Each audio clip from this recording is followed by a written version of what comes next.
SMA udah psikolog? Iya. Oh, luar biasa guys. Saya tuh melek mata semua. Jadi luar biasa, SMA udah ada psikolog ya.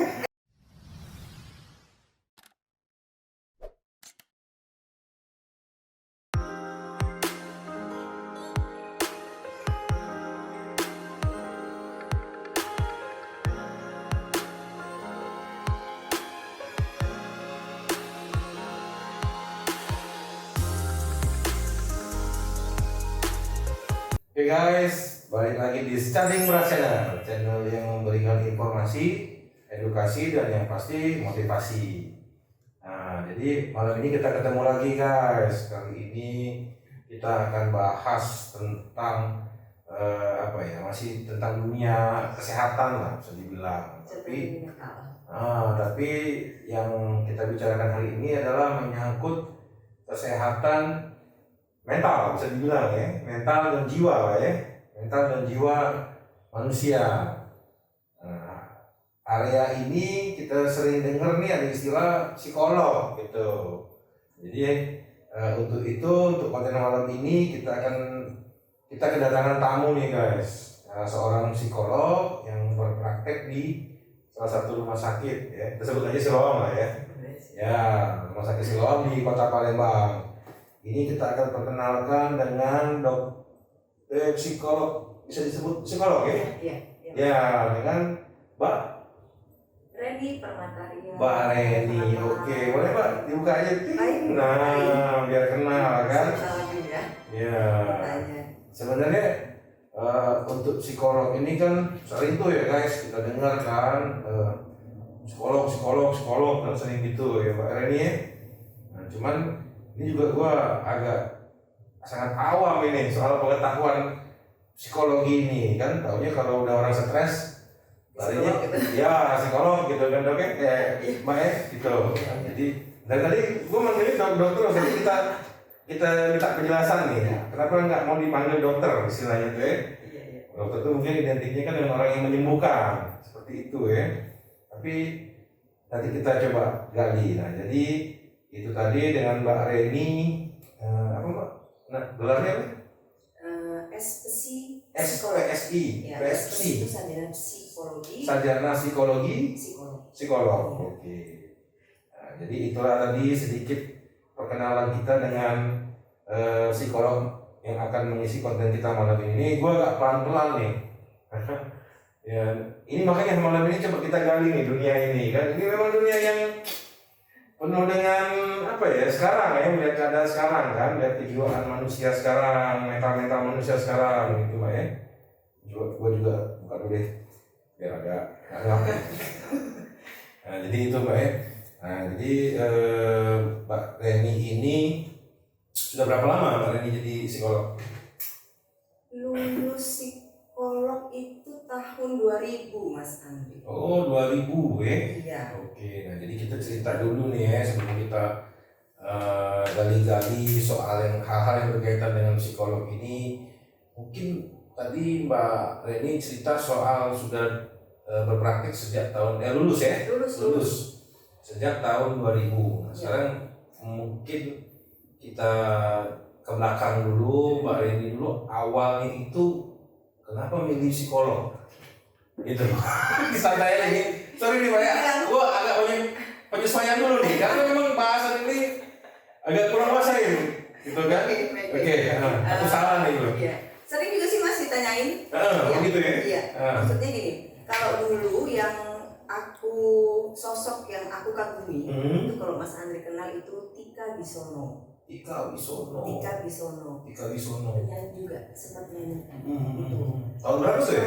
Tahun kami lah pokoknya. Oh iya, tahun masih lah ya, tahun mungkin zaman Trio Libros ya sih? Nah. Oh iya. Tika Bisono rasanya. Ya.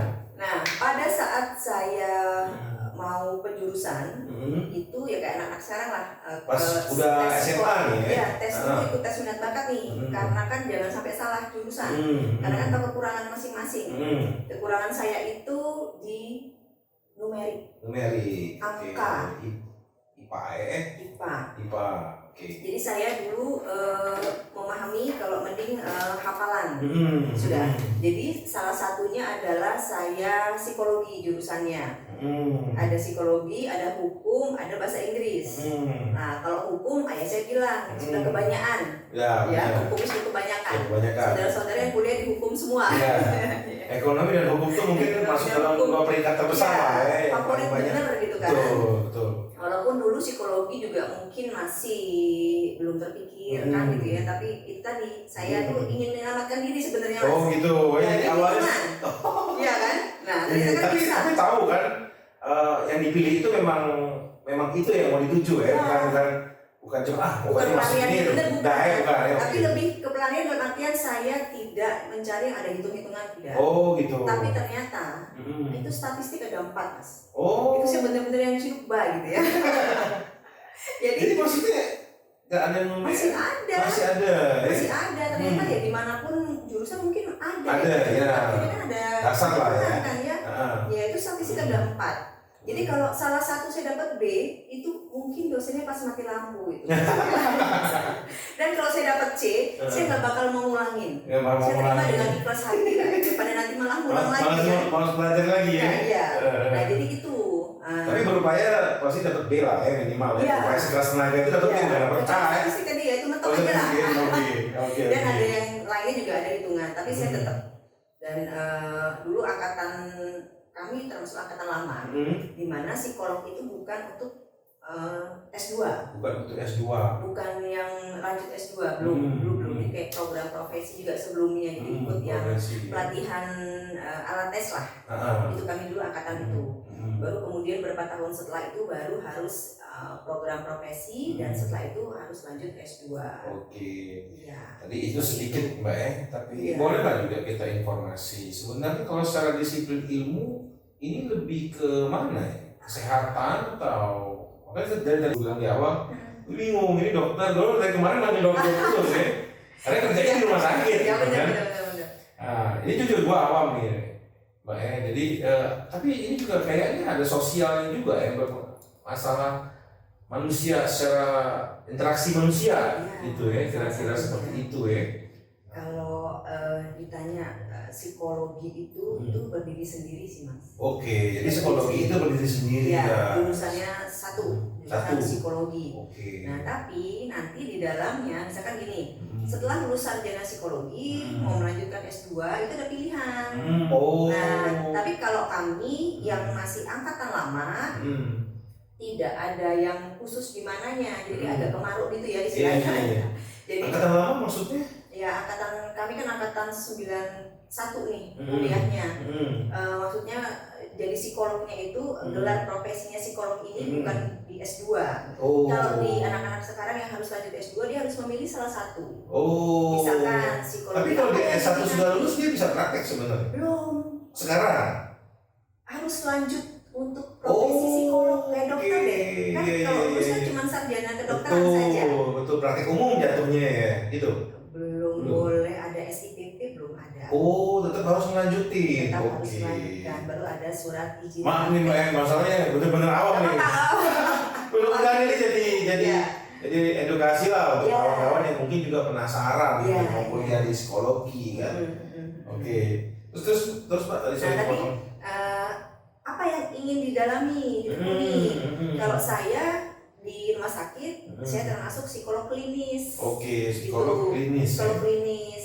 Nah, tapi itu tadi karena saya latar belakangnya yang banyak kesemuanya iya tadi.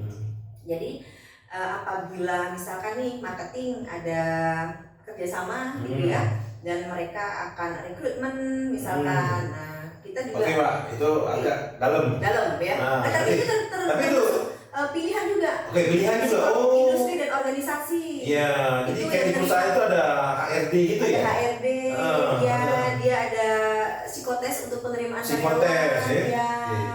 Seperti itu, pemetaan karyawan, atau psikologi sosial, psikologi remaja, psikologi anak. Jadi ternyata kalau kita ngomong disiplin ilmu psikolog ini banyak berarti sebenarnya Mbak ya. Kan yang orang pikir pikir kan kalau sudah berkenaan dengan psikolog tadi maaf mungkin ada sedikit gangguan ya, mental sickness lah ya kalau kita bahas. Ini gue takut salah sebut nih karena ada podcastnya kalau nggak salah dari Kobuse salah sebut ya, jadi kena somasi. Tapi sebelum kita menggali ke situ itu tadi dasar-dasarnya ternyata di kuliah psikolog itu banyak cabang-cabang lainnya. Dan ternyata juga luas karena itu yang berkaitan dengan karakter kali Mbak ya. Karakter manusia, makanya tadi kata Mbak untuk apa tadi? Perusahaan butuh psikologi pendidikan, sekolah-sekolah, guru BP. Bisa ada yang psikolog diperlukan psikolog. Iya, ada yang khusus yang kayak untuk anak-anak. Kayak di rumah sakit misalkan banyak psikolog. Itu psikolog kan? Kayaknya psikolog ya. Nggak tahu ya. Tanya nanti ya. Nah kayak ini banget sih sama anak-anak yang melatih anak-anak gitu kan. Sama ini, misalkan di satu rumah sakit ada beberapa psikolog, mereka ada pembagiannya pastinya. Jadi psikolog anak, nanti kalau ada yang mau konsul anak, arahnya ke psikolog anak si A. Kalau yang dewasa. Kalau psikolog anak lebih ke mana dok? Mbak? Ya ke anak-anak. Mungkin gini, ada something anak-anak kebutuhan khusus bisa jadi. Kebutuhan khusus ya? Ya, atau anak ingin ada tes kesiapan masuk SD gitu? Yang kurang usia bisa kan tes ya? Iya kan kadang ada sekolah yang menerima namun harus disertai surat rujukan dari psikolog. Betul. Jadi ternyata banyak ya, dan kenapa dibilang luas ya, tapi kayaknya kalau malam ini dibahas satu-satu kita begadang apa juga ya, bahwa udah sekolahnya lama masa dalam waktu yang sebentar kita ini ya. Tapi itulah tadi gambaran secara umum ya, tentang psikolog, dan diraihnya juga ditempuh melalui sekolah S1 dan dilanjutkan kalau mau praktek ya harus ngambil di S2 dengan penjurusan tadi. Jadi sekarang dari segala bidang tadi ini kebenaran Mbak Reni ini bukan kebenaran, maksudnya memang ke klinis Mbak ya? Iya, lebih ke klinis, tapi arahnya ke rumah sakit gitu ya? Iya. Tapi kalau ada mau rekrutmen, oke bisa. Anak mau kesiapan tes masuk SD, kita bisa bantu, atau minat bakat kita bisa bantu. Jadi di situ kan ada suatu pekerjaan itu dia memang mensyaratkan untuk orang-orangnya dipilih, artinya tidak ada istilah yang gimana ya, agak kurang lah ya istilahnya itu ya. Memang dicari yang prima lah, baik secara mental maupun baik secara fisik mental lah. Dan memang suka disyarat di situ kan tidak disarankan, masih dapat disarankan atau dipertimbangkan, tidak disarankan itu kalau yang tes penerimaan. Oke lah. Tapi mungkin kalau malam ini kita mau coba bahas yang klinis kayaknya nih Mbak. Ini yang kayaknya seru nih ya. Kita bukan nyari-nyari yang seru-seru, tapi gue rasa kalau untuk syarat dia sebagai pegawai apa ya sudah ada ini ya, sudah ada apa?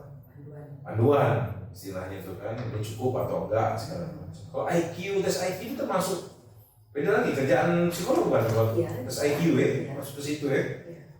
Tapi itu tadi sedikit intro dari Mbak Reni, asal mula Mbak Reni itu pilih jadi psikolog gitu kan. Bukan karena lihat temen yang aneh-aneh dulu jadi penasaran pengen gali kenapa nih temen gue nih aneh dulu kan, kayak gitu ya. Oke, jadi ini menariknya nih pas di psikologi klinis. Nah, ini coba kita gali kenapa Mbak Reni, karena ini mungkin akan kita sedikit kaitkan apa ya, sekarang ini tekanan hidup kayaknya tinggi ya, bisa dibilang ya, karena memang manusia semakin modern bukan semakin simpel pemikirannya. Teknologinya bikin simpel, tapi pemikirannya malah tambah kompleks. Ya, jadi kita akan bicara saat ini apa sih selama Mbak Reni berpraktek dihubungkan dengan kehidupan sekarang. Mungkin kurun waktu itu beda banget. Mbak Reni anak 80-an awal ya, bisa dibilang ya. Iya, 80-an awal. Nah, kalau gue kan anak 90-an gitu lah kira-kira ya. Cuman ya. Tapi kita kan sama-sama bisa ngerasain 80 ke 90 itu masih nggak terlalu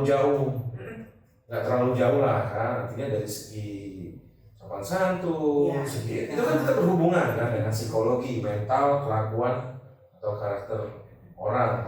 Kalau sekarang kan memang mungkin Mbak ini juga ngerasain ya bahwa orang sekarang ini lebih kritis, ya kan lebih apa ya, lebih responsif ya, lebih responsif menerima apa itu kayaknya gatel gitu kalau nggak didiem, kalau cuma didiemin lewat gitu aja kan. Jadi kesini mungkin kita sama-sama mau coba cari tahu nih, kalau dari mungkin dari pengalaman Mbak Reni selama praktek yang bisa dibilang apa sih sekarang ini yang berkaitan dengan kesehatan mental orang, yang berkaitan dengan kemajuan zaman hari ini gitu. Oke. Baik. Banyak sih Mas Andre selama saya praktek ya. Coba boleh. Terlebih dengan anak-anak remaja sekarang. Yang mungkin remaja itu boleh kita kasih umur nggak, Pak? Boleh, remaja itu dari anak SMA masuk kuliah awal boleh ya. Oke. Itu beda dengan uber zaman dulu bahasanya ya. Dimana sekarang itu lebih ke mereka itu yang mungkin itu tadi ya, lagi-lagi kan pola apa ya, di keluarga lah, keluarga ini ya. Keterbukaannya mungkin kedekatan dengan orang tua pola didik, keterbukaan, komunikasi seperti apa.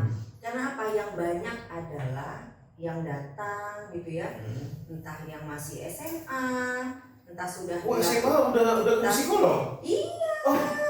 Luar biasa guys. Biasa tuh melek mata semua. Jadi luar biasa, SMA udah ada psikolog ya. SMA pulang kuliah bayangin, kemudian di depan. Setelah saya tahu ada anak psikologi, setelah konsul saya ajak ngobrol di dalam rame-rame. Gitu. Luar biasa ya. Kalau mau konseling ayo kita together istilahnya. Ini konselingnya itu memang karena dia merasa ada sesuatu yang harus diringankan pikirannya atau memang ada masalah? Ada masalah. Ada masalah dan supportnya di depan semua.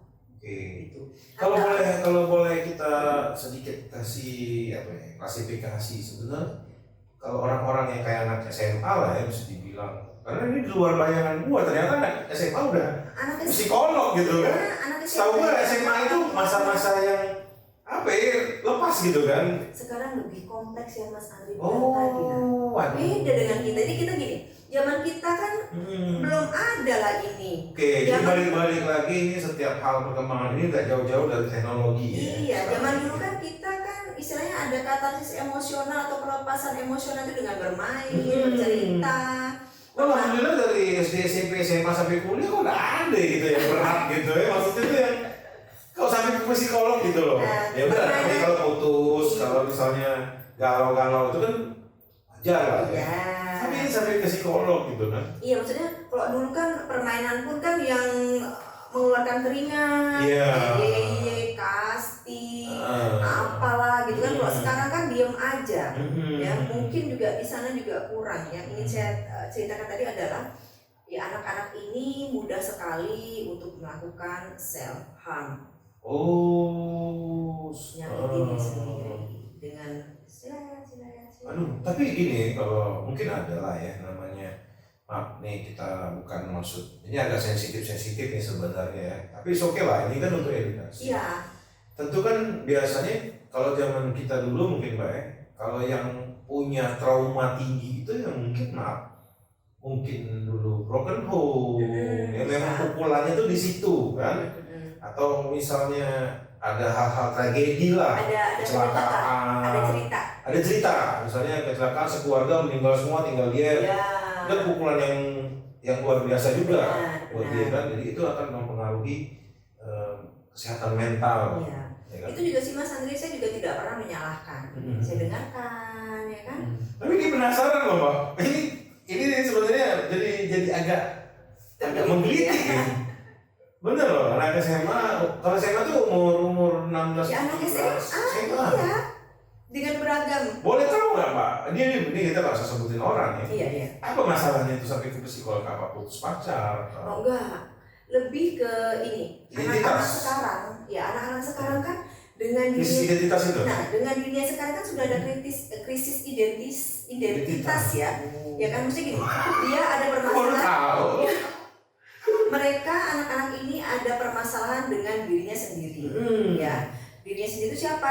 Dia dengan teman-temannya, dia dengan lingkungannya, dia dengan pelajaran, PR, tugas, les mungkin, dia dengan hubungan itu tadi, komunitasnya, nah ditambah dengan hubungan dengan keluarga intinya. Nah kalau dia komunikasinya sangat amat baik di keluarganya, dia ada tempat cerita, dia ada tempat untuk didengarkan. Kan kadang kebanyakan yang anak baru mau ngomong, orang tua sudah pasti kok yang salah. Atau aku lagi ini, kan gitu, belum selesai ngomong, ya kan? Nah kalau dia merasa tertekan, pengen ngomong tapi suara bapaknya udah menggelegar di sini, misalkan emosional yang harus dia keluarkan, ya kan? Kadang dia merasa bersalah mungkin, pendek pikirannya jadinya. Jadi tadi aku masih coba mencerna loh. Ya, itu maksudnya gini, dengan gadget misalkan, kan gampang mencari kan, lagi galau, lagi gak tahu harus cerita sama siapa, emosional, grafik emosional kan naik ya. Terus dia lihat nih, sekalian aja ini ya, dia lihat ternyata ada yang melakukan hal seperti itu, atau ada teman-temannya yang juga melakukan seperti itu sebelumnya, dan adalah imitasi perilaku di sana. Sebelum ngomong istilah nih Mbak Reni, sebenarnya dia di titik kita bisa bilang nggak sih kalau perkembangan mental yang real itu ada di umur berapa sih kalau manusia ini? Sebenarnya sudah berpengaruh ke karakter dia gitu loh, sampai yang tingkat mengganggu lah ya.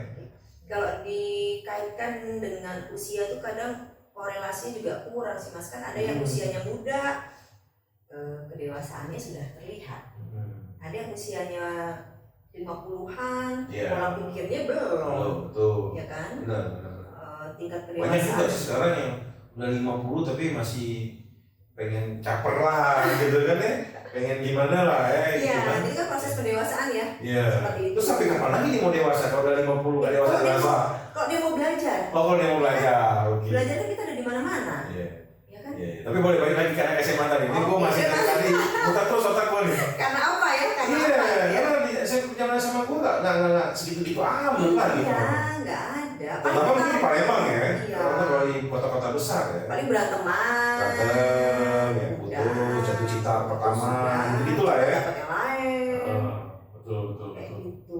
Terus, tapi kalau berarti kalau misalnya yang anak SMA tadi bisa dibilang ada permasalahan komunikasi, bisa dibilang. Jadi mandek komunikasinya. Mungkin ayahnya sangat dominan. Yang dibutuhkan tegas ya, jadi bukan sosok yang menakutkan. Tapi zaman dulu bukannya orang tua pada menakutkan, tapi tapi kita kan masih nurut. Oke, benar. Kan beda. Iya, zaman dulu mungkin nggak banyak pembanding. Bahasanya itu nggak banyak pembanding. Yang masuk nutrisi negatifnya gitu ya, istilahnya ya. Kalau sekarang kan, tontonan di sini. Betul. Yang dicontoh yang dan juga sebenarnya kalau menurut gua soal tontonan itu akses, kita dulu kan memang hampir nggak ada akses, bahkan untuk film atau mungkin ada tontonan yang berpengaruh lah ke kita ya, perilaku, tentang suatu perilaku, dulu kita nggak tahu aksesnya kemana. Sekarang mungkin anak SD pun tanpa kita tahu dia sedang membuka sesuatu yang belum waktunya. Bukan masalah dewasa, artinya apa aja lah, ada drama, iklan yang belum saatnya dia lihat kan gitu. Kan itu yang jadi tergelitik juga di merekanya kan, iklan lewat terus gitu kan, lama-lama diklik kan gitu. Jadi balik lagi tadi itu bisa dibilang orang yang konsul itu pasien ya. Iya. Jadi yang tadi sedikit lagi nih, masih kita anak SMA tadi. Dia belum move on dari. Belum move on. Ini separah apa sih yang pernah Mbak Reni hadepin gitu loh, maksudnya desperate banget atau apa? Ya gitu. gini ada satu contoh gini. Itu kembali ke karakter masing-masing dulu nih Mas Andi. Setiap individu itu apabila saat dihadapkan pada suatu permasalahan, itu penerimaan kita kan berbeda-beda. Betul. Ada yang rapuh, ada yang sedang aja, ada yang kuat, nggak ngaruh. Gitu. Nah, kalau seorang individu sudah tipikalnya itu cenderungnya introvert, tertutup, introvert ya. Introvert. Dia ada di satu situasi sekolah lah, SMA gitu ya. Di sana dia kurang merasa diterima misalnya. Bukan juga dibully, bukan. Adaptasinya dia, ya kan? Apalagi anak SMA yang kena pengaruh sinetron lah atau apalah, gap-gapan gitu kan. Dan dia merasa kalau nggak diturutin, misalkan disuruh dia jajan, dia yang jadi suruh deh kayak gitu. Nah, kan ada dibully lah itu sudah jatuh. Ya bisa, ya. Berarti kan ada ketidaknyamanan sudah. Betul. Itu Mas, kelas 1 kan di asrama ya. Ada yang seperti itu, sekolah swasta ada yang juga seperti itu. Ada yang full asrama. Boarding school. Iya, boarding school. Kan itu juga kalau bagi yang masih perlu adaptasi kan juga penyesuaiannya gitu ya, tergantung tadi. Nah, itu sampai ada yang misalkan Sabtu Minggu pulang. Pada saat akan ke sekolahan kembali itu udah psikosomatis istilahnya. Psikosomatis itu sudah yang tidurnya dia nggak akan nyenyak, tiba-tiba yang keringat dingin, kayak asam lambung naik, kayak aku zaman mau belajar matematika deh. Kalau bisa bolos sakit mendadak pingsan gitu. Tapi secara general, secara umum bahwa sebenarnya kalau yang orang-orang introvert atau apa itu mungkin kalau secara nggak banyak kan, memang orang-orang tertentu. Artinya sebenarnya kalau menurut Mbak Reni, lingkungan kita terutama di sekolah ini belum sesadis itu kan rasanya ya. Kadang kompleks sih Mas. Artinya ini sebenarnya case per case orangnya kan. Ya. Gitu. Jadi mungkin dari sekitar 100 siswa itu mungkin ada 1-2 gitu kan. Psikosomatisnya itu yang paling berbahaya adalah baru lihat pucuknya, atapnya dari berapa sekolah kayaknya udah yang pindah aja deh, kalau bisa aku pindah aja deh. Gue rasa kan itu waktu kita umur perkembangan yang inti tadi ya, bisa dibilang SMA lah, SMP, SMA itu kan sebenarnya lagi banyak-banyaknya pengaruh psikologi ke kita. Iya. Ya kan? Ya tadi kayak tentang berteman, penolakan itu bukan cinta aja lah ya. Berteman maksudnya kan seperti itu, lingkungan, penerimaan, dia jadi overacting kah, jadi tertutup kah, atau segala macam. Jadi kadang-kadang memang ada mana yang dominan, mana yang ditekan seperti itu kan. Tapi kalau menurut ini tidak terlalu ini di Indonesia ya, secara umum. Iya juga, makanya kalau ada yang seperti itu ya, pasien atau klien lah yang seperti itu, saya suruh cerita gitu Mas. Saya suruh cerita, terus saya tanyakan. Itu dia datang sendiri atau orang tuanya? Ada yang diantar orang tuanya, ada yang datang sendiri, gitu ya. Kayak tadi dia main datang sendiri. Saya tanya dulu, dulu yang milih sekolah ini siapa? Gitu. Kan ada yang salah penjurusan. Makanya kalau saya lebih ngasih masukan, sebelum nyari jurusan kan gampang ya, tanya Mbak Google ya, itu mata kuliahnya apa aja, gitu kan. Jadi sesuai dengan ekspektasinya, kalau istilahnya. Begitu juga dengan sekolah. Bukan penguasaan ya, tapi lebih ekspektasi ya. Iya. Kalau dari sisi psikolognya itu lebih ekspektasi, mungkin bukan penguasaannya aja ya kan. Jadi sesuai dengan harapannya. Harapannya, oke. Jangan jadi kok kayak begini, aduh aku nggak sanggup. Akhirnya kan. Kalau itu sebenarnya mereka itu bisa nggak sih dalam posisi yang mengkhawatirkan orang-orang seperti itu? Bisa. Nah, seperti itu. Itulah. Pernah nggak ketemu yang sedikit mengkhawatirkan lah di? Sampai kamu sekolah? Oke, satu nggak mau sekolah. Iya. Lebih dari itu ada nggak yang agak-agak ngarang, serem-serem lah ya, fatal gitu? Bukan, kadang itu gini. Itu tadi kan ada mungkin nyakitin diri sendiri. Ya, itu gitu kan di sana, kadang di sekolahan, di ketahuan. Kan itu, jadi dia udah lost control, jadi udah nggak ngerti lagi mau di tempat di mana dia harus melakukan itu. Ada yang seperti itu? Ada. Ada juga pada saat ngobrol dia ngadepnya ke sana, nggak mau melihat saya. Oke. Itu kalau Mbak Reni bisa bilang sebenarnya terjadinya ada anak yang seusia SMA bisa seperti itu peran orang tua besar nggak? Sangat. Sangat ya. itu kan sama dengan kita membentuk karakter anak kan ya. Gimana anak bisa apa ya, menemukan solusi atas permasalahan. Kalau gue nonton di film-film tuh suka sebenarnya pengen nyari atensi dari orang tuanya. Jadi di sini kan kayak ini gambarin orang tuanya dalam keadaan yang mungkin sangat sibuk atau mungkin tadi yang maaf ya mungkin broken tadi, jadi dia nggak ada tempat seperti itu kan kira-kira kan. Aduh, luar biasa ini. Jadi dari SMA juga sekarang udah sangat pikiran orang anak-anak itu terlepas dari itu juga sudah sangat banyak. Itu yang kita bilang introvert. Belum lagi mungkin yang aneh-aneh lah. Dari SD, bayangin loh. SD. Dan SD-nya pun SD yang agamanya kuat. Oke. Jadi. Nah berarti kan memang sosoknya ya, individunya butuh apa, betul. Ya kan, di sekolah ya sesuai di sekolah saja, memang agama landasan, tapi bagi anak-anak SD kan masih belum ke sana. Bayangin loh, saya juga shock kan dari SD, saya bilang SD kelas berapa, kan gitu. Ada yang pintar, nggak main di sini, mainnya di sini, beda ketahuan. Itu meniru atau memang dia?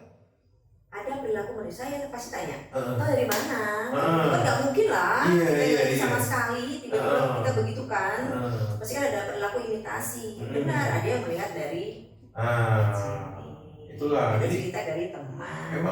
Memang HP ini sekarang ya, handphone ini memang harus benar-benar orang tua awasin lah ya. Saringan itu memang kadang-kadang kecolongan juga banyak orang tua. Iya benar. Karena kesibukan ya. Nggak bisa kita harus pantau. Ya kan? Iya. Jadi pengennya kesadaran mereka. Jadi ini guys, malam ini cerita tadi contoh dari anak SMA. Coba kita naik lagi nih Mbak Reni tentang kejiwaan ini kan ya. Jadi tadi kita di awal kan ini mulai nemu-nemu juga nih apa yang mau dibicarain. Jadi sekarang manusia modern itu salah satu indikasinya anak SMA pun sudah psikolog gitu. Iya, mereka merasa butuh. Berarti kan sudah bagus. Ya. Mereka ingin menyelamatkan. Iya, ada kesadaran seperti itu. Ya. Tapi mungkin dari sebanyak itu orang yang punya masalah dengan masalah kejiwaannya, mentalinya tadi ya, mental ya. Kita belum bicara sampai ke arah kehilangan akal sehat ya. Nah, tapi mungkin di luar sana masih banyak juga yang menyimpan itu kan. Iya. Kalau kita boleh Mbak Reni, sebenarnya sebelum sampai manusia itu di titik yang apa sih kehilangan akal sehat ya, yang sampai bahasa istilahnya ODGJ ya ini, orang dengan gangguan jiwa. Nah itu sebenarnya gimana itu Mbak Reni, levelnya orang bisa sampai di titik itu? Baik gini. Ini secara ini. Global aja ya. Tapi secara disiplin ilmu ya. Iya. Saya nggak lompat istilahnya. Jadi kembali lagi ke tempat tadi Mas, di mana permasalahan ini penerimaan kita terhadap suatu permasalahan. Ya, seperti tadi mungkin ada individu yang kehilangan yang tadi Mas Andri contohkan orang tua. Kalau dia pasti akan kehilangan, pasti dibentuk sekuat apapun dalam menghadapi suatu permasalahan pasti, karena ini kan orang terdekat ya. Nah, tapi paling tidak recovery-nya yang tidak lama. Larut pasti iya, ya kan? Bersedih pasti iya, larut pasti butuh waktu, pasti. Kita berikan butuh waktu untuk larut tadi, tapi kan tidak panjang sekali sampai misalkan hampir setahun berkabung seperti itu. Ya kan, berkabung pun juga ada parameter dia yang mana yang wajar ya. Iya benar, karena kan yang namanya berkabung kan suasana hati kita kan sedih. Benar, karena itu kan juga menyangkut perasaan ya, perasaan cinta kan yang mempengaruhi ya mental orang, kejiwaan orang kan, goncang gitu kan istilahnya tuh Pak. Ya, kalau kita kehilangan kan kita nggak mau ngapa-ngapain.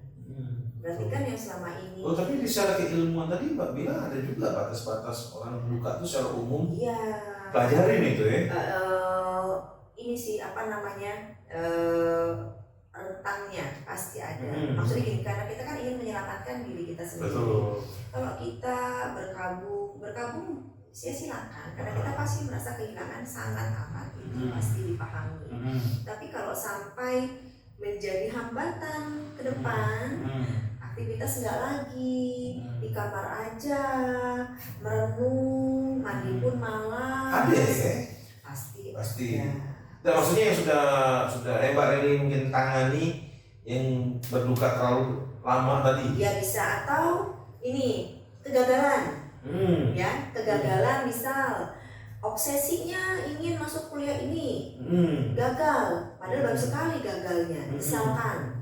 Nah, ternyata dia patah sekali di sana. Sebenarnya kalau tadi oke lah, kita bilang tadi salah satu contohnya adalah kedukaan yang mendalam tadi ya, terus juga kegagalan. Nah, ini kalau kita ngomong kegagalan, ini lebih enak nih relevansinya dengan orang-orang sekarang. Tadi misalnya kayak ini bilang yang paling gampang, kegagalan masuk kuliah, masuk sekolah yang diinginkan. Ya. Nah, sebenarnya Mbak Rini bisa dibilang nggak kalau orang yang gagal sekolah tadi sebenarnya karena dia pengen banget usaha, atau ada pengaruh juga kalau dia gagal tertekannya karena gagal lu ngomong lu udah ini tekanan dari luar juga, gimana biasanya? Iya, itulah ya.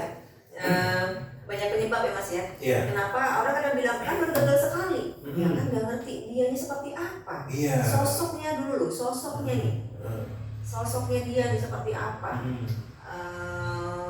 Apa istilahnya, tipikalnya itu bagaimana. Nah, kita bedakan. Kalau dia tipikal yang mudah cemas, mudah rapuh dengan kegagalan yang bagi kita biasa saja akan ditanggapi berbeda gitu. Dampaknya akan yang di sini dampaknya nggak seberapa, yang sih dampaknya sangat amat. Iya. Gitu. Jadi bisa dibilang profesi Mbak Reni ini sebenarnya observasi ya. Artinya kan untuk mengetahui karakter itu, mendengarkan Mas. Iya, mau nggak mau mendengarkan, lama-lama menyelami juga kan. Iya. Kan karena kayaknya dari tadi cerita itu kan setiap orang tuh punya karakter yang setiap orang yang beda-beda kan. Ya. Tapi maksudnya itu kalau secara keilmuan psikologi kan ada apa ya? Ada batas-batas yang ini udah masuk gangguan nih. Ini udah ini, tapi sebelum itu kan kita bicara perspektif. Oh iya, tadi belum saja nih. Kenapa bisa sampai di titik itu ya? Iya. Kenapa harus dibawa ke rumah sakit jiwa misalkan ya? Nah, sebelum itulah. Pokoknya diagnos ya. Itu Mas. Untuk mendiagnos itu atau melabeling itu sangat amat hati-hati. Ya, misalkan tidak hanya satu kali, kita juga observasi, kita juga tanya dengan yang support sistemnya di rumah gitu kan. Kita lihat penyebabnya seperti apa, kita lihat apa yang terjadi saat ini. Apabila sudah membahayakan dirinya sendiri dan juga membahayakan orang lain, kadang biasanya kita rujuk ke psikiater terlebih dahulu. Oh, ke psikiater, psikiater. Kepala nih Mbak Reni ngomong sedikit aja nih kita di titik ini. Sebenarnya psikolog sama psikiater apa sih bedanya Mbak? Kalau psikolog kan sarjana psikologi dari jurusan psikologi ya. Murni di fakultas psikologi. Kalau psikiater mereka dari sarjana kedokteran. Ya, mendalami jadi kejiwaan. Gitu. Ya, spesialis kejiwaan. Iya. Katanya yang ngasih obat itu? Ya, karena kalau psikiater lebih yang diberikan obat. Ya. Ngobrol-ngobrol juga, tapi tidak sebanyak kita ya. Kalau kami kan, kalau saya pribadi konseling itu 1 jam tuh sangat amat jarang, Mas Andri. 2 jam setengah lewat. Kalau pasiennya sepi, cuman 1 orang itu bisa ngobrol paling 3 jam. 2 jam setengah sampai 3 jam, santai aja ngobrol. Gitu. Oke, jadi tadi bisa kelihatan perbedaan ya. Artinya tadi kalau psikiater dia lebih ke kedokteran. Iya. Kalau klien kita berhubungan dengan ini kali, masih berhubungan dengan apa ya, saraf apa ya? Ya gini, kalau dia sampai mengeluhkan, kan cerita nih, mengeluhkan sudah ada halusinasi, olfaktorik, ada bisik-bisikan, ada melihat seperti apa, ya kan? Itu kita cari dulu ceritanya seperti itu. Itu sebenarnya ranah mana kalau sudah kayak gitu? Ke psikiater. Psikiater, ya. Kan dia bisa jadi sulit tidur. Itu sudah ada obatnya. Jadi kalau secara psikiaternya, ilmuwan psikolog ini bisa dibilang kan ya berhubungan juga dengan kesehatan jiwa ya. Tapi lebih ke sini misalnya orang-orang yang misalnya dalam tekanan seperti itu ya, belum sampai yang tadi ya. Gimana sih belum ya? Gini, kalau yang datang di psikolog itu kalau saya pribadi itu pernah yang sudah didampingi dan ternyata setelah saya tanya-tanya sudah ke psikiater di rumah sakit berbeda. Jadi sudah konsumsi obat. Nah berarti kan kebalik nih, ke psikiater dulu ke psikolog. Harusnya ke psikolog dulu, nanti akan kita rujuk ke psikiater. Kalau terkait ya halusinasi tadi kita masih berupaya untuk memberikan secara logika dulu nih mas. Iya, akal sehat ya. Iya, akal sehat dulu nih. Kita urai untuk persatu permasalahannya dan yang dirasakan. Nanti kalau dibutuhkan kontrol lagi nih, misalkan seminggu lagi cerita seperti apa. Kalau misalkan ini memang sepertinya dibutuhkan psikiater, penanganan lebih oleh psikiater. Itulah kalau yang tadi kan sampai yang emosionalnya marahnya nggak bisa kepegang, jadi kayak bukan dia. Nah itu benar. Ke psikiater ya? Iya. Itu memang sudah arahnya memang ya ODGJ tadi, orang dengan gejala orang sakit jiwa ya? Iya, untuk penenang. Jadi metodenya dia menenangkan itu tadi? Iya, misalnya ya. Tapi tetap ada kaitan kan ya, di sini kan biasanya tadi kayaknya kalau gua boleh sedikit aja nyimpulin, sebenarnya tiap orang ini kalau dari sisi psikolog ini kulitnya aja nih mbak ya, butuh orang untuk bicara kayaknya kalau tadi mbak Reni cerita tuh ya. Karena ada tadi mampetnya komunikasi, kita nggak tahu kan nih. Kadang-kadang ada orang yang mungkin kalau sudah paham dia sabar, lari ke agama tadi kan, tapi secara kehidupan realnya ya kan dia tetap juga butuh kita kan ada interaksi dengan manusia lain kan. Kadang mereka cerita mau ke sahabat lainnya khawatir. Betul. Mau ke orang tua takut membebani. Iya. Itu. Ya, kadang-kadang kita nggak tahu juga Mbak Reni, karena dalam perjalanan hidup kita juga kan nggak semua hal itu yang mungkin bahkan mungkin ke orang tua, ke suami atau ke istri, bukan berarti kita nggak terbuka kan. Karena tadi ada kekhawatiran tadi kan, bahwa nanti takutnya membebani mereka atau kita jadi salah nanti kan. Iya. Dan juga dalam prosesnya sering-sering kita bahasanya itu sering curhat lah atau baik masalah keluarga, baik masalah pekerjaan. Tapi kadang-kadang sering juga di luar ekspektasi orang yang kita cerita tuh kadang-kadang berbalik ceritain yang. Nah jadi kan sering juga tuh ya. Jadi orang akhirnya defense maksud gua tuh. Orang lebih baik. Nah karena keterbatasan tadi lah akhirnya kepikiran semua. Tapi ada juga loh mas yang datang untuk menemui psikolog dengan kesadaran sendiri, tapi dia defense, alias nggak mau disalahkan. Kita kan bukan menyalahkan. Tapi dia tujuannya apa dia? Ya kadang dia bermasalah dengan apa dia kalau yang seperti dirinya itu? Sendiri juga ya. Bisa gini. Nah, akhirnya dia datang tuh kenapa ya Mbak? Kok saya kurang diterima di lingkungan saya? Kok saya ini agak susah komunikasi? Apa ya? Kalau itu enak tuh. Maksudnya gini. Perbandingan lagi nih ya, dari 50 orang hanya 1 misalkan ya. Jadi kita kan juga kurang lega nih, ya kan? Kalau kayaknya sudah saya gitu. Pagernya kuat bener. Ya apa yang kita kasih masukan sudah semua. Ya kan? Lebih tahu lah dia gitu ya. Jadi kayak itu ya, kalau ada Palembangnya ya. Lebih kayaknya tahuan, banyak kan tahu lu dari gua kan. Lu mau cerita sama gua tapi. Iya, tapi yang lebih enak itu adalah ada kelegaan, ada yang mungkin sampai 4 kali datang. Kitanya yang lupa ya. Kitanya setelah lihat di komputer ruangan, kita klik lagi namanya kan keluar tuh ya sebelumnya. Udah 3 kali nih, 4 kali. Saya yang lupa gitu. Terus saya kumpulin ceritanya kayak saya kan orangnya nggak menyimpan permasalahan yang datang ya. Lepas hilang lupa, jadi puzzle-nya. Oke. Itu enak tuh. Merasa cocok kan ngobrol. Kadang cerita yang Bun, saya tuh udah gini. Itu enak tuh lah. Kita PR tantangan yang paling besar kalau yang blockingnya tuh kuat ya. Terus kalau yang orang yang bisa dibilang udah dewasa lah ya, kan umum nih yang namanya permasalahan hidup kita itu gak jauh-jauh dari pekerjaan gitu ya. Kalau yang secara standar lah ya, misalnya gagal usaha atau misalnya pekerjaannya tidak sesuai ekspektasi atau pandemi gini nah itu kan memang jadi kadang-kadang tuh kenapa nih gue udah usaha kok masih aja nggak nemu gitu kan. Nah itu gimana tuh kalau secara mental? Kalau permasalahan seperti itu ya, karena kita ngobrol dulu, dia curhat, gitu kan, ketemu nih, menyadari. Ada solusi nggak nanti kalau? Iya, gini, kalau kami itu tidak langsung yang begini, enggak. Jadi kita lihat ya, kita dengarkan, terus ada pemahamannya juga, memahami kan. Terus kita kasih nih solusinya, pilihan solusinya, komitmennya yang ini seperti ini, kalau ini seperti ini. Jadi kayak seperti dikembalikan lagi.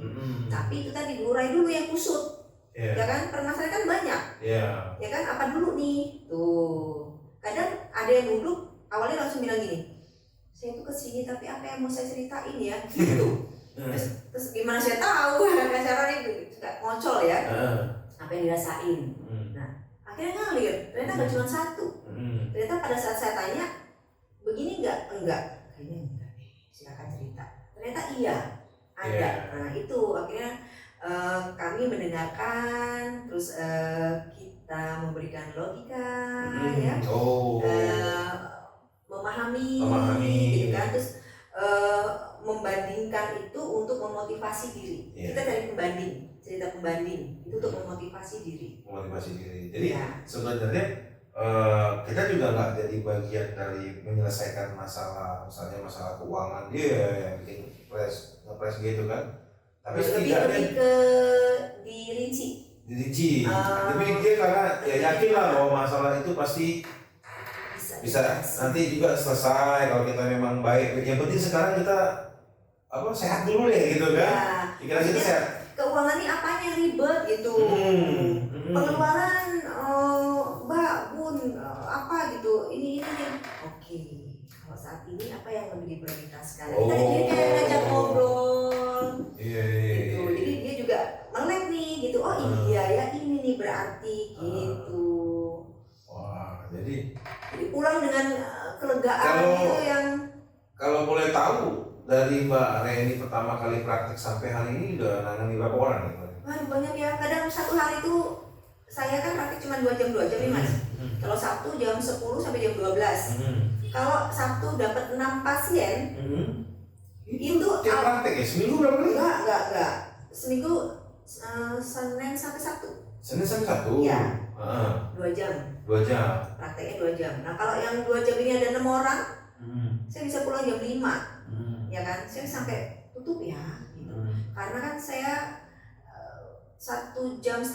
Kadang 4 nih. Misalkan nih lagi ngobrol. Suster datang bawa 1 map. Masuk lagi langsung bawa 2 map. Saya langsung gini, ini kayaknya pasti ada yang pulang. Karena kelamaan nunggu. Ya, kelamaan nunggu gitu. Jadi benar, cuma 3, yang 1 pulang. Hamil besar, nanti brojol di belakang. Tapi bisa kembali lagi. Ya karena saya nggak mungkin yang, waduh ada 2 lagi. Saya kebutnya 1 jam. Nggak juga saya Mas. Iya. 1,5 jam. Kalau kita ke dokter kan saya sakit. Kalau ke dokter cepet. Nah, maksudnya kalau kita ke dokter kan sakit ya. Datang sembuh. Enggak, harapannya kan seperti itu. Iya, dapat obat. Jadi dapat obat. Nah, kalau psikolog ini gimana itu pola maksudnya misalnya gue ini datang nih ke psikolog. Loh, kenapa ya dok kok Mbak misalnya kan kok kayak gini. Nah, itu proses bisa melegakan itu cukup dengan konsultasi atau nanti ada semacam controlling juga atau? Nah iya, jadi gini, kan apa yang dipermasalahkan, ya kan? Terus kita kasih solusinya. Solusi itu lebih ke ini, Mas. Relaksasi 48, kalau ada kecemasan, kalau ada relaksasi 48. Atau nafas 48, bukan 48. Oh, 48. Ada metode juga ya. Ya, tarik nafas panjang itu 4. Dalam tahan 1-2 detik untuk sirkulasi udara. Lewat hidung ya, tarik nafas, terus keluarkan perlahan lewat mulut. Pelan, jadi kayak gini. Itu relaksasi 48. Sambil wajahnya dirilekskan dan dikasih nutrisi positif, afirmasi positif. Kalau gue tahunya kayak gitu kering banget. Sama relaksasi juga, dikasih vitamin juga. Seger kan? Masalah masih nempel. Jadi gini, bukan berarti pada saat relaksasi terus mukanya kerut, terus di sininya yang air. Itu kan makanya kenapa dulu begitu? Enggak. Itu kan sudah negatif, sudah ya. Nah itu yang namanya nutrisi positifnya, afirmasi positif. Tapi gini Mbak, ini berarti kalau sudah kena yang sakit ODGJ tadi, orang dengan gejala jiwa tadi, taruhlah udah mulai masuk wilayah psikiater ya. Berarti ini kan baru sampai, misalnya bukan baru sampai, artinya sudah ada orang mendiagnos ya, orang yang dalam tekanan, stres kan, anxiety-nya tinggi kan. Tapi gini dong ya, gue selama sampai umur gue segini, gue tuh nggak tahu lah ya, perasaan gue tuh paling pengaruhnya gini, kepikiran memang pasti ya, pasti kepikiran, dalam artian mungkin susah tidur, paling nggak itu. Tapi gue tuh selama ini nggak pernah ngerasa yang kayak mau jadi gila gitu loh. Ya Allah, aduh kapan nih selesai nih, aduh kapan nih, gitu-gitulah. Udah tidur, paling kepikiran. Tapi memang lama-lama kan juga nggak mengganggu kesehatan, maksudnya bukan jiwa ya, secara sehat. Iya kan? Fisik kan, jadi jatuhnya psikis ya kata orang itu ya. Kalau psikis kita kena, larinya kan ke fisik. Betul. Psikis kita kena kan kita ada pikiran nih. Larinya kemana? Sulit tidur. Ada pikiran. Makan terganggu, jadi pola tidur terganggu, pola makan terganggu. Jadi sebenarnya kita berinteraksi sering ngobrol itu juga sebenarnya ngilangin stres ya. Iya. Kenapa Mas Andre selama ini merasa masih baik-baik saja, ya? Nggak perlu main ke psikolog. Berarti susah tidur ya. Itu berarti kan? Maksudnya kurang ya, jadi susah tidur. Nah, tapi kan seseorang kan ada pengalihannya sendiri-sendiri Mas. Maksudnya betul. Kita ada alarm. Betul. Ya? Alarmnya gini. Tetap nggak bisa dilawan, itu sudah memang manusia ya. Alarmnya gini. Kok emosional aku kok gampang banget kesulut ya, satu. Kok aku sensitif ya, emosional. Sudah mudah bener aku banting misalkan. Kan aku bukan begini. Aku mood swing. Mood swing, moodnya swing ya. Mood swing ya. Aku udah nangis ya. Kenapa gitu? Nah kalau alarmnya udah bunyi, terus dia ngerti, aku harus cepet deh. Maksudnya gini, Mbak, sebenarnya permasalahan itu apakah permasalahannya terlalu besar atau kitanya yang mungkin terlalu kecil atau gimana? Kembali lagi seperti tadi, penerimaan kita terhadap suatu permasalahan beda-beda. Gue butuh masalah yang lebih besar lagi kali ya, supaya jadi maksudnya kok orang tuh bisa sampai, karena gue gini, gue juga dalam, gue akan bilang bahwa gue gak akan deketin sesuatu yang gak akan mungkin bisa gue atasin. Jadi itu yang jaga gue, misalnya dalam keadaan apa sekarang orang sulit sampai dia berbuat nekat. Kan kalau secara akal sehat, misalnya masalah keuangan, orang udah utangnya udah sampai miliaran, gagal usaha, itu anything can happen kan. Mungkin pada saat itu juga dia berpikir untuk merampok kayak pendek jadinya kan. Itu kan sudah masuk wilayah normal kan. Berbuat jahat itu salah satu indikasi dia sudah. Tapi kan pemecahan solusinya tidak baik. Iya. Timbul masalah baru. Iya. Nah, kita kan selalu nahan untuk kayak gue misalnya, gue gak mau cari jalan pintas. Gue pengennya bertahan, memang capek. Iya. Ada konsekuensinya kan. Jadi memang masalah itu nggak, kata orang dulu kan, pengen dapat hasil gede lu usahanya no pain no gain kata orang. Ya. Tapi kan saya pikir salah no pain no gain itu kan. Akhirnya nggak nyambung berarti kan? Iya. Gini.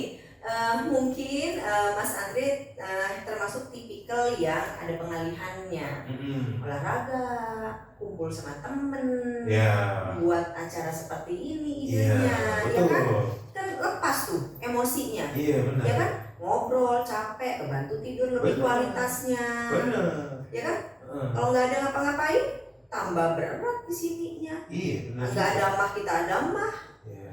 Mah ada lama nggak kumat muncul lagi, plus asam lambung, nah itu fisiknya kena, nggak ada jantung debar-debar. Mungkin nggak jadi, ngomong nggak arahnya ke sakit mental ya, tapi lebih arahnya ke badan kita sendiri kan, susah tidur tadi. Iya. Memang sih ada sih. Udah sakit. Gue sekarang edit kopi. Kadang kalau edit kopi banget sekarang, karena kalau lagi cemas tuh minum kopi. Mungkin itu sudah karena kebiasaan ya, nyandu kan. Karena nggak tahu suges, nggak tahu memang karena efek kafein itu kali kan. Tapi efeknya ini tidurnya susah. Iyalah. Gitu. Cuma kalau lagi cemas ya itu ngerokok atau ngopi gitu kan. Pelarian ininya. Nggak keliling komplek aja gitu. Malas. Malas itu. Tapi terlepas dari itu memang gue orang-orangnya hobi ngobrol. Nah itu nggak apa-apa. Dan sering dapat masukan dari cerita orang kan. Mungkin nggak jadi solusi, tapi setidaknya ngobrol itu kan memang kita dapat ilmu, kita juga betul pengetahuan, kita jadi tahu karakter orang kan seperti itu. Iya. Aduh, luar biasa nih gali-gali psikolog dulu kan. Kalau di Palembang sendiri psikolog banyak ya. Ada himpunannya, saya termasuk di dalamnya, ada komunitasnya, himpunan psikologi seluruh Indonesia wilayah Sumatera Selatan. Oh. Ya.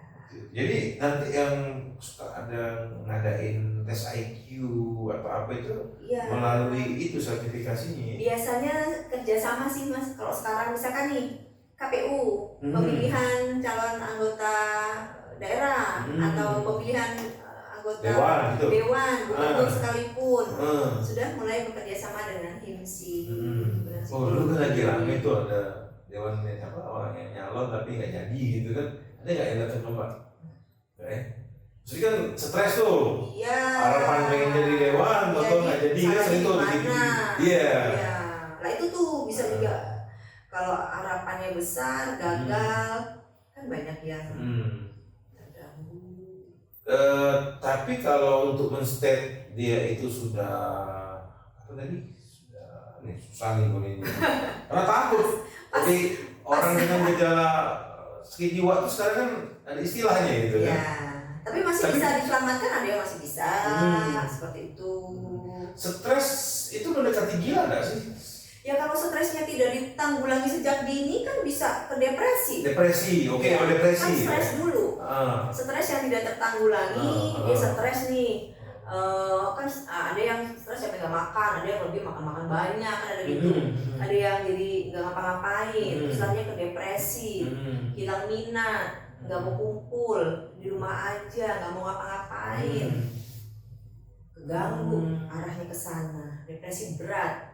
Ada halusinasi mungkin, ada yang sampai kan kalau ada bisikan kan kacau Mas, ada bisikan nggak usah pakaian deh, misalkan ini udah di taman udah apa, panas udaranya. Itu sebenarnya kalau yang itu dari kan udah nggak seimbang berarti kan, kan seperti itu. Itulah tadi orang dengan gangguan jiwa tadi udah sampai level situ bisik-bisik itu Kalau zaman kami dulu studi kasus, kan ada studi kasus ya, dari 5 ada 3. Itu kami ada di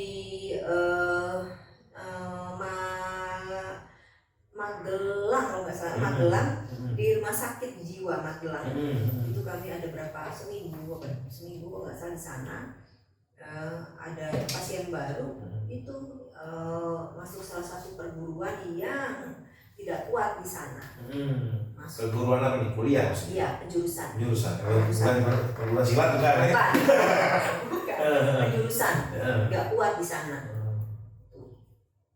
Pas lihat itu faktor dia yang kepengen ya diem, nanti kalau kita ada dia langsung duduk tiduran. Kenapa pertanyaannya Mbak?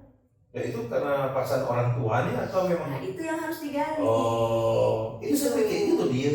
Iya, atau orang dengan gangguan kejiwaan yang sudah kan ada dibagi dua ya. Kalau kami yang pernah ada di sana, satu yang masih tidak boleh untuk keluar kamar, satu yang sudah boleh beraktivitas. Jalan ya?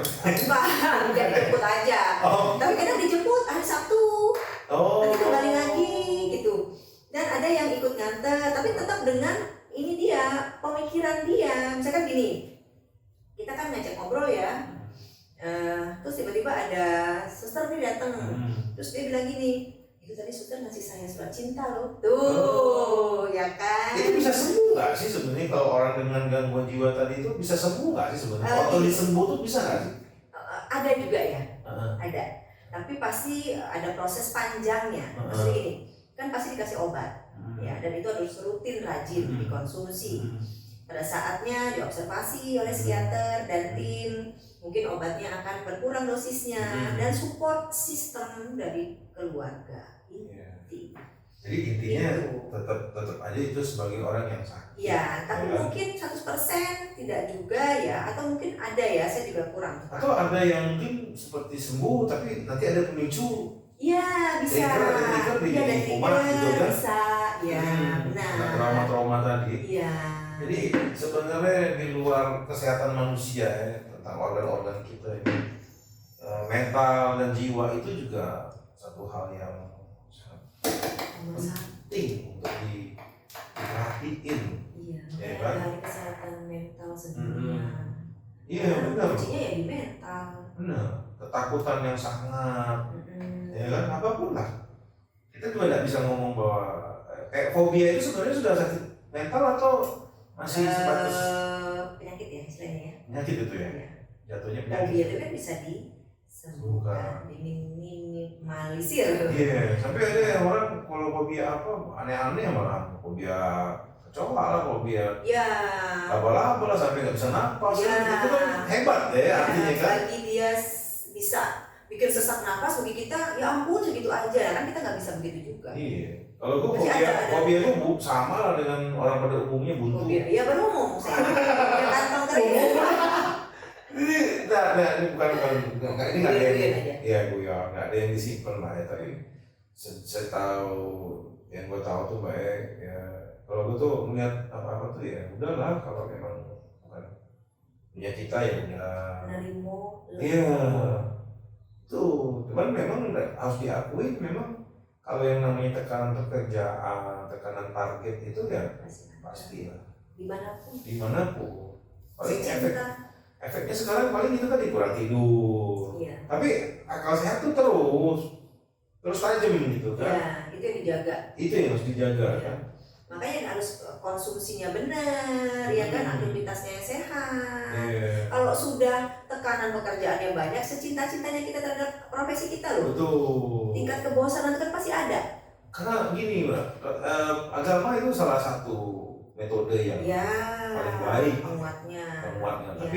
Tapi nggak juga terpatok dalam artian takutnya nanti sering juga kan ada orang yang dia lagi stres dia dekat dengan agama tuh sholat rajin, tapi begitu ada ini jadi kayak gimana lah gitu kan. Benar. Harus itu kan intinya tidak ada konsistensi intinya kan. Iya, nggak hanya melulu itu aja. Iya. Nah, kalau sudah inkonsistensi itu berarti membahayakan mental ini seperti itu kan. Konsisten aja lah itu kan. Ya kalau gagal ya kita jalannya seperti apa. Iya, dilihat nih penyebabnya apa. Dari kita kah? Oke, jadi banyak nih ya ngobrol-ngobrol di sini Mbak Reni ya. Gak kerasa lagi. Sama tadi nih yang belum dijawab kayaknya. Kapan balik lagi konsul? Kalau kita sih pengennya sekali saja sudah bisa ya. Tapi kalau memang kadang mereka sendiri yang nanya, saya kesini lagi kapan? Gitu. Iya. Mungkin ada yang berat stres kali. Pengen aja ngobrol sama. Iya, ini gak kerasa nih. Tadi ngobrolnya santai sama Mbak Reni. Apa ya? Udah sejam aja nih. Iya, ngerasa gini. Kalau saya gini, dicoba dulu yang tadi yang kita ngobrol. Jadi ya kalau ada kecemasan, kalau ada apa, dipraktek praktekkan dulu gitu. Saya malah welcome aja kalau mau japri silahkan gitu kan. Tapi kalau pengen ngobrol ketemu monggo silahkan. Bisa dibilang nggak kalau orang yang psikolog itu mendekati mental illness?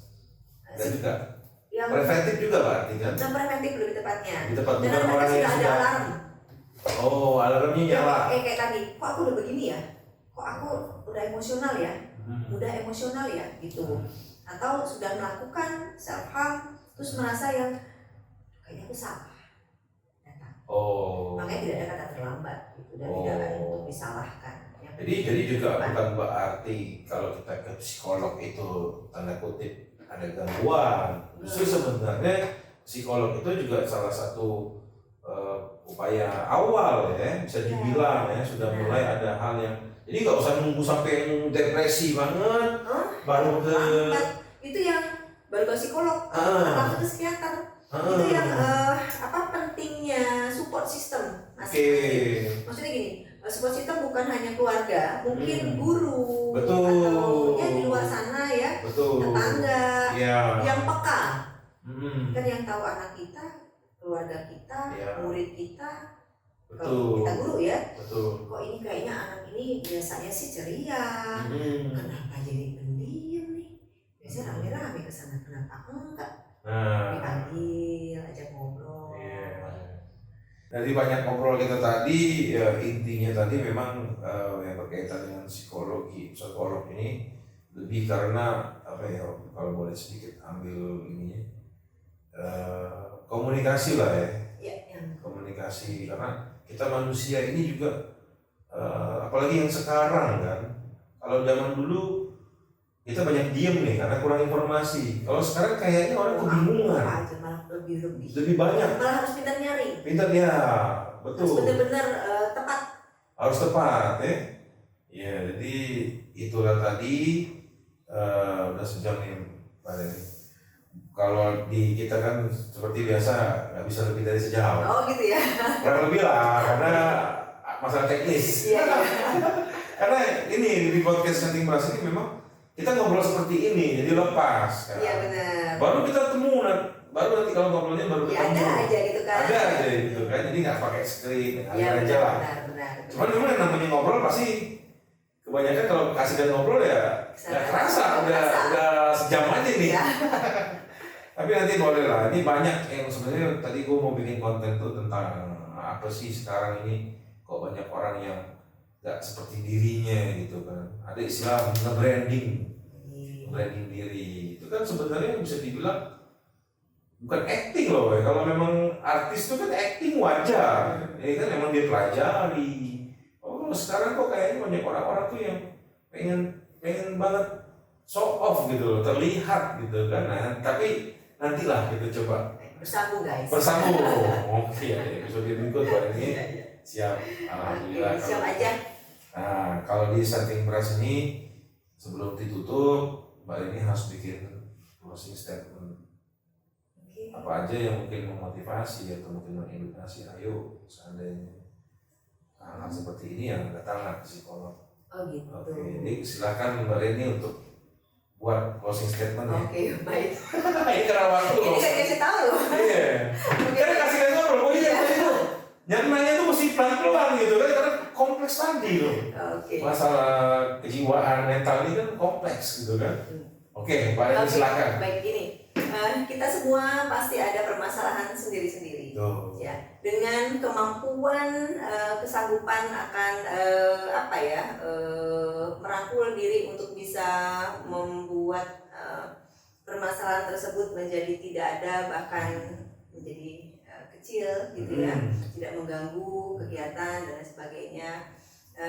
Itu yang diperlukan, benar Mas Andre bilang, kesehatan psikis. Imbangkan. Ya. Dengan kegiatan rutin dan olahraga mungkin, pertemanan, kegiatan lainnya seperti itu. Jangan menyimpan permasalahan sendiri. Cari tempat untuk bercerita. Kalau hobinya menulis, silakan menulis. Kalau katarsis emosional istilahnya, kalau lebih tenang dengan mendengarkan lagu, silakan saja. Dengan olahraga mungkin gampang jiwa gitu ya. Itu ibadah juga lah ya. Ya, bisa ibadah juga diperkuat gitu.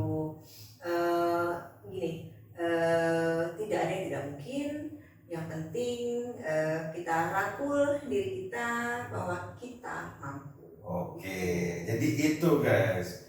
Oh, kalau mengenai diri sendiri itu yakin aja lah kita mampu. Mungkin nanti jalannya bakal ada. Cuman kalau kebingungan, salah satu alternatif silahkan datang ke psikolog yang ada terdekat. Ini kebetulan tamunya Mbak Reni. Jadi Mbak Reni ini cuma di Siloam aja nih. Di Siloam saja prakteknya. Hari apa tuh prakteknya? Senin sampai Sabtu. Senin sampai Sabtu. Ya. Oh, nggak ada weekend. Minggu. Terkadang saya fleksibel sih Mas, kayak kemarin 25 Desember hari Natal. Ya orang stres sih tiap hari sih Pak, 24 jam bisa orang hari stres. tanggal merah ya. Iya. Dan ada yang akan Tapi kalau harusnya tiap hari mah, kalau orang stres 24 jam. Iya, kalau bisa berkurang ya stres ya. Ya lah, jadi dari jam kalau Senin, Rabu, Jumat jam 1 sampai jam 3, Selasa, Kamis, Sabtu. Di luar itu ada special appointment atau misalnya atau bisa apa? Di webnya Siloam Sriwijaya. Oh, tapi melalui Siloam semua ya? Iya, ada di sana bisa. Daftarin di Siloam. Iya, bisa appointmentnya di sana. Jadi itu guys, ngobrol-ngobrol kita hari ini. Sebenarnya hari ini nih agak bahasa ini sensitif banget sebenarnya. Harus Iya, sebenarnya kalau mau kita gali lebih dalam lagi karena apa sih yang jadi pemicu tadi? Kita belum nemu yang lebih dalam lagi. Ya, nanti pas off. Boleh. Jadi itu tadi masih ada yang ngeganjel gitu ya? Banyak sebenarnya. Cuman kan udah sejam gitu. Aduh. Nanti lah kita buat lagi ya, part 2 beneran loh. Topik yang berbeda. Mbak ini diundang lagi, kita cari teman juga bicara tentang hal-hal berkaitan dengan sekolah. Iya, lebih asik tuh. Lebih asik, kan? Banyak kalau kita ngomong psikolog nih seperti mencari apa ya? Banyak yang tersembunyi gitu. Iya.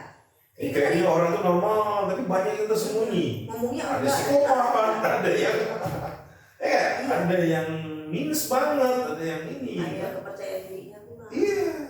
Jadi itulah tadi. Sekali lagi Mbak Reni, makasih ya Mbak. Sama-sama, saya juga kesempatannya. Udah hadir di Saking Beras, inilah upaya kami juga untuk menghilangin stres. Iya, betul sekali. Makanya mau buat Saking Beras gitu ya.